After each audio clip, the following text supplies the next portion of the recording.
नमस्ते किसान साथियों, मैं हूं आपका दोस्त युधिष्ठिर और आप देख रहे हैं कृषि दर्शन करनाल को। किसान साथियों, सितंबर के इस महीने में जब सितंबर जो है वो आधे से अधिक निकल गया है, तो ये हमारा सबसे उपयुक्त समय एक फसल के लिए रहने वाला होता है, जिसकी हमारे हरियाणा के अंदर विशेष तौर पर खेती होती है। और किसान साथी अब बिजाई करने लगे हैं सरसों की। जी हाँ किसान साथियों, आज हम आपके लिए सरसों के बारे में कुछ विशेष जानकारी लेकर आए हैं। छोटी छोटी मगर मोटी बातें, जिनको ध्यान में रखते हुए आप सरसों की बिजाई करेंगे तो आपका उत्पादन भी अच्छा होगा और आपको जो है वो फसल के दाम भी अधिक मिलेंगे, बढ़िया मिलेंगे। क्यों? क्योंकि आप जानकारी के अनुसार खेती कर रहे हैं दोस्तों। तो सरसों के बारे में शुरू करने से पहले मैं आपको बता दूं कि बरसात के बाद अगर आप लोग अपने खेत को तैयार करके अगर सरसों बो रहे हैं, तो सबसे पहली विशेष तौर पर बात मैं आपको बता दूं कि आपको अब की बार पलेवा करने की जरूरत नहीं है कि बारिश बहुत आ गई है। बरानी जो खेत होते हैं, बरानी खेतों के अंदर जो है ये फैसिलिटी भगवान ने दी जरूर है।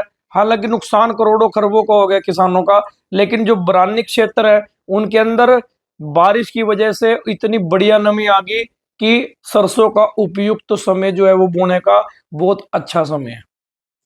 तो हम जब सरसों का खेत तैयार करेंगे, सभी जिम्मेदार जानते हैं, सरसों तो सभी बोते हैं, कि हमें सरसों बोते समय क्या क्या सावधानियां बरतनी चाहिए। सबसे पहला काम हमने क्या करना है, अपने खेत में हैरो चला के, टिलर चला के, सुहागा मार के, रूटावेटर मार के बढ़िया तरह से अपने खेत को तैयार करना है। कोई भी फसल बोते हैं, जिम्मेदार चाहे कितना मर्जी नुकसान में हो, लेकिन वो अपने खेत को बहुत प्यार से जोता है। तो हमने खेत को बारीक तैयार कर लेना है, बढ़िया तरह से हमने खेत को तैयार कर लेना है। उसके बाद हमने लेकर आना है बीज मार्केट से। जो हम मार्केट से बीज लेकर आएंगे, वो बीज उसको उपचारित करना है। उपचारित कैसे होगा? 2 ग्राम हमने बावस्टिन डालनी है, या कार्बनडिजिम प्लस मैन को जे भी डाल सकते हैं। ये मार्केट में बहुत सारे ऐसे प्रोडक्ट आए हुए हैं जिससे आप अपने बीज को उपचारित कर सकते हैं। सबसे पहले किसान साथियों, हमने बीज को उपचारित करना है। उपचारित किया हुआ बीज जो है वो आपके खेत के अंदर जो है वो बीमारी नहीं लगने देगा। अब खेत तैयार हो गया, हमने खेत के अंदर बीज भी डाल दिया और बीज को उपचारित करके डाल दिया, लेकिन कितना गहरा हमारा बीज जाना चाहिए? सरसों के अंदर ये विशेष तौर पे बात आती है कि हमें कितना गहरा अधिक जो है वो बीज को डालना है। 4 से 5 इंच किसान साथियों, सिर्फ 4 से 5 इंच तक गहरी आपकी सरसों की बीज जानी चाहिए, इससे गहरा अधिक नहीं जाना चाहिए। सरसों के अंदर बहुत बड़ी समस्या आती है जड़ गलन की, नीचे से गलन पैदा हो जाती है। तो अगर आप अपने बीज को मैक्सिमम 4-5 इंच तक रखेंगे तो गलन की समस्या भी पैदा नहीं होगी। बीज डाल दिया, अब हमने खाद क्या डालनी है? जो हमारे सिंचित क्षेत्र है जहां पे पानी लगता है, तो वहां पे हमने 25 किलो यूरिया डालना है और 50 kilo single super phosphate SSP जिसे हम कहते हैं, एक कट्टा SSP का और आधा किलो यूरिया, ये डाल सकते हैं हम अपने खेत के अंदर। और जो बरानी क्षेत्र है वहां पे ये 35 किलो आ जाएगी। बाकी का 25 किलो हम अपने अपने खेत में डाल दिया, और बाकी का जो 25 किलो है वो हम कब डालेंगे? पहले पानी पे। सरसों के अंदर विशेष तौर पर यह बात आती है कि हम 25 किलो यूरिया पहले डालेंगे और SSP डाल के हम अगर 5 इंच तक अपने बीज को डाल के जुताई करते हैं तो हमारी जो है वो सरसों अधिक होती है।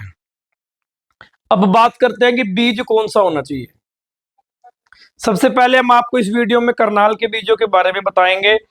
केंद्रीय मृदा लवणता अनुसंधान संस्थान जो कहती है, उनके जो वैज्ञानिक है श्री जोगेंद्र सिंह जी कहते हैं कि करनाल में जो केंद्रीय मृदा लवणता अनुसंधान संस्थान है वहां पे 135 रुपए किलो बीज मिल रहा है। आप पता करेंगे तो आपको जरूर मिलेगा 135 रुपए किलो। आप जाइए और बीज लीजिए। अब बीज के बारे में हम आपको बताते हैं। किसान साथियों, हमने बीज डालना कितना है खेत के अंदर? इस प्रश्न का जवाब वैसे तो आपके पास है, लेकिन फिर भी आपकी जानकारी को दुरुस्त कर देता है कि सिंचित क्षेत्र जो है वहां पे बीज हम लोग 1.25 किलो के आसपास डालते हैं, कई लोग 1.5 किलो भी डाल देते हैं। लेकिन अगर खेत में नमी अच्छी है, बीज उपचारित किया हुआ है, तो 1 1.25 किलो बीज जो है वो बढ़िया होता है। लेकिन लोग 1.5 किलो डालते हैं, बाद में छटाई करा देते हैं। लेकिन बरानी क्षेत्र के अंदर यह मात्रा बढ़ के 2 किलो हो जाती है। तो बीज हमने डाल दिया 2 किलो बरानी क्षेत्र में, और सिंचित क्षेत्र में 1.25 से 1.5 किलो के बीच में बीज बहुत अधिक होता है, उपयुक्त होता है। छटाई करानी पड़ेगी उसके बाद भी आपको, तब जाके आपकी सरसों जो है वो अच्छी पैदावार देगी। किसान साथियों, उसके बाद बात आती है कि बीज जो है वो होना कौन सा चाहिए। हमारे आसपास के एरिया के अंदर, करनाल एरिया में जो बीज जो है वो जो CSS-RI का बीज है, और उनकी वैरायटी हम आपको बता देते हैं। CS58 पहली वैरायटी है यहाँ की, जो बढ़िया चलने वाली है। CS58 जो है, उस वैरायटी की खासियत ये है कि 132 दिन में आ जाती है, और 181 सेंटीमीटर तक इसकी हाइट होती है। दूसरी बात यह है कि 26 से 28 क्विंटल प्रति हेक्टेयर जो है वो इसकी उत्पादन होती है, पैदावार होती है। तो एक पहली वैरायटी कौन सी होगी? बढ़िया वैरायटी CS58। अगली वैरायटी होगी CS61। CS61 वैरायटी की खासियत क्या है कि ये भी सेम जो है वो उत्पादन करती है। 25 से 28, 26 से 28 हेक्टेयर खेत के हिसाब से, जिम्मेदार की केयर के हिसाब से, रोग ना लगे उसके हिसाब से जो है वो उत्पादन जो है वो सरसों का होता है। अगली वैरायटी है CS64। इसकी खासियत यह है कि ये 130 दिनों के अंदर आ जाती है। वैरायटी बहुत अच्छी है, बढ़िया वैरायटी है। और CS64 के बाद एक वैरायटी आती है CS62, 136 दिन के अंदर जो वैरायटी आती है। समय 136 दिन होता है, और इस वैरायटी की मुख्य खासियत यह है कि 39-40% तक इसके अंदर जो है वो तेल होता है। 40% तक की मात्रा होती है। और इसकी दूसरी खासियत यह है कि ये गिरती नहीं। क्यों? क्योंकि इसकी जो हाइट है ना वो थोड़ी कम होती है।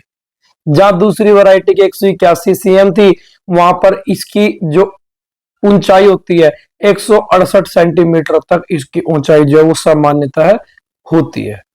तो किसान साथियों, अगर आप लोग करनाल और आसपास के एरिया के अंदर रह रहे हैं, तो फटाफट से जाइए, अपना CSS-RI से अपना बीज लीजिए और उसे उपचारित करके अपने खेत के अंदर डालिए। अगले बार हम आपको बताएंगे और अधिक बीजों के बारे में, और अगली वीडियो के अंदर हम आपको बताएंगे कि बीज अगेते में कौन सा बोना है, मध्यम अवधि में कौन सा बोना है, या हमने पछेती अवस्था के अंदर कौन सा बीज सरसों का बोना है। तो ये जो विचार थे, ये जो जानकारी थी, ये जो आपके लिए नॉलेज जो हम थोड़ी सी ढूंढ के लाए हैं, ये आपको अगर अच्छी लगी हो तो चैनल को सब्सक्राइब कर देना। कमेंट बॉक्स में लिख देना कि कौन सी वैरायटी आपके यहाँ अधिक अच्छी होती है। तो आज के लिए इतना ही, अभी के लिए इतना ही। मिलते हैं अगली वीडियो के अंदर अलग अलग वैरायटियों के साथ। कृपया चैनल को सब्सक्राइब कर दीजिए और वीडियो को ज्यादा से ज्यादा लोगों तक शेयर कर दीजिए, क्योंकि ये शेयर जो है वो किसी का उत्पादन बढ़ा सकता है। ये आपका किया हुआ एक शेयर किसी के खेत के अंदर फसल लहला सकता है। तो चैनल को सब्सक्राइब करके शेयर कर दीजिए। जय हिंद, जय किसान, जय भारत साथियों। लेते हैं आपसे विदा। आपको हमारा प्रणाम।